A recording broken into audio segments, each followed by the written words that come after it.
Sou eu, professor Álvaro, novamente, para mais uma aula de biologia. Pessoal, hoje a gente vai continuar falando da genética aí, um caso muito importante na genética, que é o cruzamento-teste. Pode aparecer aí na provinha para vocês o que é um cruzamento-teste. Tá?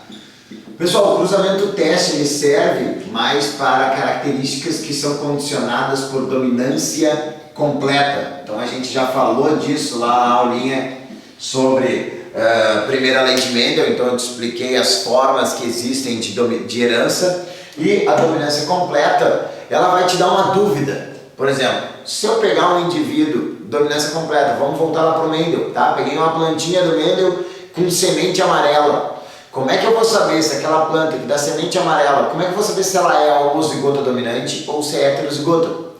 Para eu ter certeza disso, então, por exemplo, eu pego aqui, ó, uma planta amarela. E aí, para eu saber o genótipo desse indivíduo aqui, ó, eu vou ter que fazer uma coisa que a gente chama de cruzamento-teste. O que é esse cruzamento-teste? O cruzamento-teste vai ser o seguinte: eu vou cruzar essa planta com um indivíduo homozigoto recessivo. Por quê? Porque o homozigoto recessivo eu sei qual é que é a característica, tá? Por exemplo, ele é verde. E eu sei que o genótipo dele é homozigoto recessivo, é a característica recessiva em uma dominância completa. O recessivo, ele é homozigoto recessivo. Então, cruzei essa planta amarela com um indivíduo homozigoto recessivo. A partir dos indivíduos que forem surgidos deste cruzamento-teste, eu vou ter a certeza do genótipo desse indivíduo amarelo aqui. Por exemplo, se 100% da prole desses indivíduos for amarela, qual é que é o genótipo desse indivíduo? Homozigoto dominante. Então esse indivíduo só vai poder ser vezão-vezão. Por quê? Porque daí eu tenho o amarelo aqui, ó, vezão-vezão, ele vai mandar um V, o Vzinho sempre vem dali do homozigoto recessivo. Então, se todos os indivíduos forem amarelos, eu tenho certeza que esse indivíduo aqui, ó, que eu tinha a dúvida, ele é vezão-vezão. Então, eu faço o cruzamento-teste para descobrir o genótipo desse indivíduo. Não me interessa o genótipo da prole dele. Consequentemente, eu vou saber o genótipo da prole dele, tá? Mas, se eu cruzar e eu tiver 50% da prole sendo amarela e 50% da prole sendo verde, qual é que é o genótipo desse indivíduo aqui? Vezão-vezinho. Né? Se surgir um indivíduo Vzinho, se surgir um indivíduo recessivo, é porque eu tenho esse alelo recessivo no indivíduo amarelo. E aí eu tenho certeza que ele é um heterozigoto. Tranquilo? Então o cruzamento-teste serve para eu saber o genótipo daquele indivíduo com característica dominante em uma dominância completa, em uma característica condicionada por dominância completa. Tranquilo? Beleza. Então esse cruzamento-teste é um artifício que é utilizado para a gente reconhecer, para a gente descobrir o genótipo de um indivíduo dominante, quando a dominância é completa, para eu ter certeza do genótipo dele. Outra coisa que a gente precisa estudar na genética é o heredograma. Estou escrevendo tudo errado aí. Então, heredograma. Pessoal, o heredograma, ele vai ser o mapa genealógico, né? Vai ser onde eu tenho toda a história da tua família, toda ali, quem pai, vó, bisavô, tataravô, tudo vai estar ali no teu heredograma. Só que o heredograma, ele foi uma coisa que o médico, que o biólogo criou para fazer um resumo das historinhas da véia que é fofoqueira, né? Véia fofoqueira vem dizer, a Creide tá saindo com o Creis, teve 3 filhos com o Creiço, e depois se casou com o Zé e teve mais 2 filhos com o Zé, um deles tá bichado, botado tóxico. Então ela sai te contando fofoca e tá te botando nomes das pessoas, né? E aí teve os filhos Josie Cleison, o Cleberson e o Robertson, né? No heredograma isso não interessa nome E o médico não está interessado, ou o biólogo, não, a gente não está interessado no nome quando a gente está olhando as características genéticas do indivíduo. Então a gente faz símbolos para representar esses indivíduos, onde o quadrado é o homem e a redonda, o círculo, é a mulher. Tá? Então, mulheres são representadas pelo círculo e os homens pelo quadrado. Tá? Outra representação que eu posso ter é o losango. Olha só, isso tem o homossexual. Não é homossexual. Só meio termo. Não é. Tá? Isso aqui é sexo indefinido. Olha só, pois então, aí ó, sexo indefinido, homossexual. Não é isso. Sexo indefinido significa que a criança ou que o indivíduo ainda não nasceu. Tá? Então, quando o indivíduo ainda não nasceu, eu não tenho como determinar o sexo, não vi qual é o sexo do indivíduo ainda, da prole. Então eu digo, boto um losango ali, eu represento ele como um losango. Tá? Outra representação, quando a gente faz um heredograma, quando um heredograma é produzido, a gente faz para analisar determinada característica hereditária em uma família. Tá? E aí, essa característica que vai ser analisada, quando o indivíduo apresenta essa característica, a gente pinta o indivíduo. Então, os indivíduos que estão pintados são os indivíduos afetados. Tá? Então, vamos dar afetado. Ou o homem ou a mulher afetados, então vão ser pintadinhos ali. Então, a característica que eu estou estudando no heredograma, quando ela aparece, eu vou pintar o indivíduo vai ser pintadinho ali. Tá? Outras representações que a gente pode fazer no heredograma. Tá? Por exemplo, isso daqui. Tá? Quando o indivíduo está ligado ao outro ladinho assim, ó, é porque eu tenho relação sexual entre eles. Tá? Alguns livros botam casado. Bom, isso daí é do tempo do... né, que amarrava o cachorro com a linguiça e ele não comia linguiça. Tá? Quando eu estou botando isso aqui, é relação sexual. Não necessariamente casado, né? Não tem tanto carnaval por aí que ocorre, né? Não precisa ser casado. Tá? Então, essa representação aqui mostra a relação sexual entre esses dois indivíduos. E quando os indivíduos são ligados por cima, que nem eu coloquei aqui, ó, no caso ali, então, são irmãos. Então, os indivíduos ligadinhos assim por cima são dois irmãos. Tá?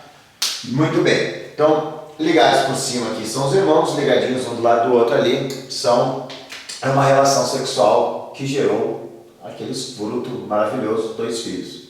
Tá? Outra coisa que a gente pode encontrar é a relação sexual onde eu tenho 2 tracinhos. E aí isso daqui a gente chama de uma relação consanguínea. Tá? O que significa relação consanguínea? É quando os indivíduos são são parentes. Tá? Então, os parentes, né? Primo e prima, né? Irmão e irmã, né? O pai, não, tô brincando, tá? Mas relação então consanguínea normalmente é entre indivíduos que são aparentados. Primo de 15º grau, tu nem sabia que era teu primo, ele é filho do, né? Filha de não sei quem. É a tua tia. Já era, né? Acabou, né? Então, relação consanguínea, quando eu tenho 2 tracinhos aí identificando essa relação consanguínea.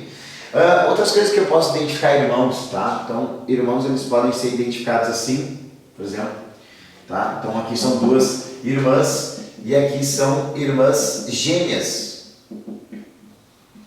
E nesse caso de gêmeas aqui, elas são gêmeas biviterinas. Tá? Como é que eu vou fazer para representar gêmeos univiterinos? São desse jeito aqui, ó. Tá?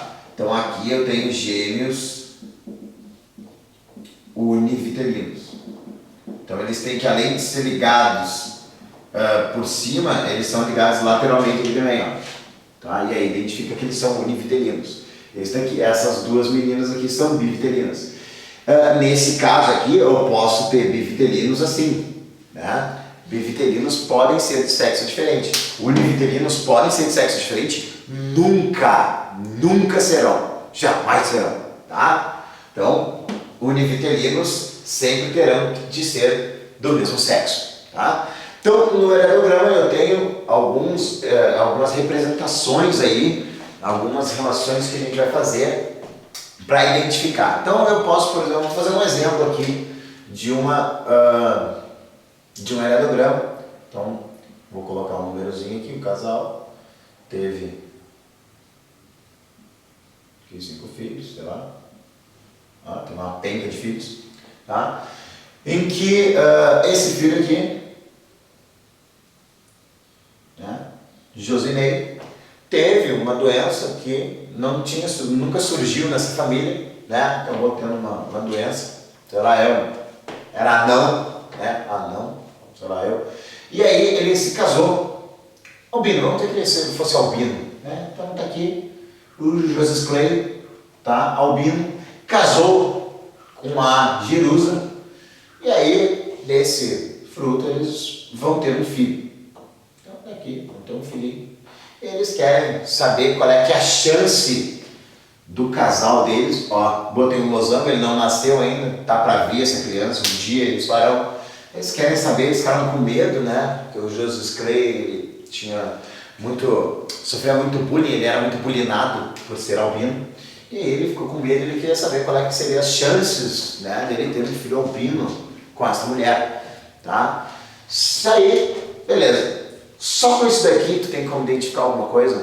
Não, infelizmente não, né? Porque tu pode até saber o genótipo do Joseph Clay, né? Pode saber o genótipo dos pais do Joseph Clay. Aliás, tu tem como identificar isso, né? Deixa eu botar aqui, ó, na separação aqui, tá?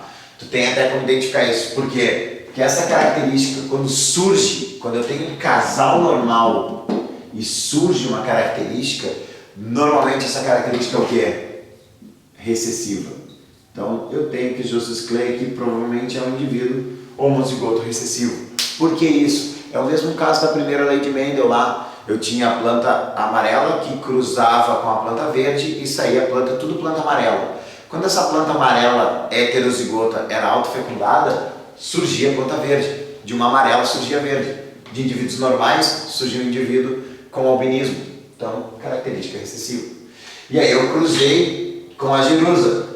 A Jerusa, qual é que é a única coisa que eu tenho certeza da Jerusa? Que eu estou olhando para ela. Ela é normal. A única coisa que eu sei é que ela tem um alelo dominante. Eu tenho certeza do outro alelo dela? Não tenho. Não tenho como ter certeza do outro alelo dela. A não ser que me digam alguma coisa do tipo, ela tem uma irmã albina. Vou dar um irmão. Ela tem um irmão albino. E aí ela adorava o irmão e ela encontrou um albino e aí ela acabou se apaixonando por um albino porque ela adorava o irmão dela. Tá? Então a Jerusa tem um irmão albino. Agora tu pode me dizer qual é que é o genótipo dela? De certeza? Não. Também de certeza não. Tá? Tu tem que me dar alguma informação dos pais dela. Tá? Então, por exemplo, se eu disser que os pais dela, os dois são normais, tá? Beleza, os dois são normais. O irmão dela, que é o Juremilson, tá? Então o Juremilson ele é albino e aí os pais dele são normais, irmão da Jerusa ali. Agora eu sei o genótipo dos pais dela, eu posso tentar descobrir o genótipo dela. Posso tentar descobrir. Como é que eu vou fazer isso? Vou usar das minhas habilidades em matemática, que eu aprendi lá com o Chongli. Se tu não sabe quem é o Chongli, tu procura no Google, mas ele é o vulgo teu professor de matemática, né? Carlos Fagundes, muito parecido com o Japinha de um filme do Van Damme. Mas enfim, agora eu posso tentar descobrir qual é que é o genótipo dela. Por quê? Se eu fizer o cruzamento ali dos pais dela, ó, o pai tá aqui, mãe tá aqui, cruzei os dois, ou seja, separei os gametas. Como é que vai ficar aqui? Azão, o azão vem pra cá, o azinho desce, azão desce, azinho vem pra cá, azinho aqui, o azinho desce. Beleza, tá? Quais são as chances dessa menina aqui ser azão, azinho? Tu vai me dizer assim, ó, já deve ter pulado da cadeira. Eu sei. É 2/4 ou 1/2. Nunca será. Porque eu estou olhando para Jerusa. Eu estou vendo a Jerusa em toda a sua beleza. E eu vejo que ela não é, de jeito nenhum, homozigota recessiva. Então eu descarto essa possibilidade aqui. Ela nunca poderá ser albina, porque eu estou vendo ela é perfeita, linda, maravilhosa. Eu estou vendo ela, que ela está me mostrando a Jerusa, Jerusa, né? Então eu tenho certeza que ela não é homozigota recessiva. Então ela só poderá ser ou homozigota dominante ou heterozigota. Então ela será 1/3 para ser azão ou 1/2 para ser, 2/3 para ser azãozinho. Tranquilo? Tá? Então as chances dela partem para 3 porque eu descarto aquele azinhozinho. Tranquilo, pessoal? Então a gente volta ainda com mais genética. Foi uma alegria imensa, uma satisfação medonha, uma hemorragia de prazer e até a próxima aula. Tchau!